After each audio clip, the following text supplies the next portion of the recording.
继续来看花莲一个69岁乡亲，进前伫徛家附近的山区来喷草，感觉目睭安尼擦擦疼疼，尾也搁来流血，到病院检查，恐怖不得了，竟然是一只乌蜞走入去目睭内底。医生是来提醒着民众，喷草的时阵一定要挂迄个防护带来保护目睭。在我们眼皮边缘。 相片内面会使看到，这个查甫人目睭皮整整，目睭仁伫流血，还有一个差不多1公分长的物件会震动。就诊的时候呢，发现在眼睛上面有一条黑色的东西，而且还正在动。然后远远一看的时候，我只觉得说，怎么眼白在流血？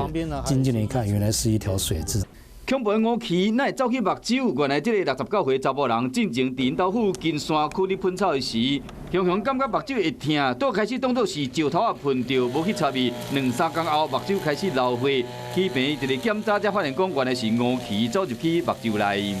其实一般的清洁公司拢会要求员工伫喷草的时爱挂一款面罩，就是要预防有物件走入去目睭。就是怕一些沙子啦、碎石头啦、玻璃碎片啦。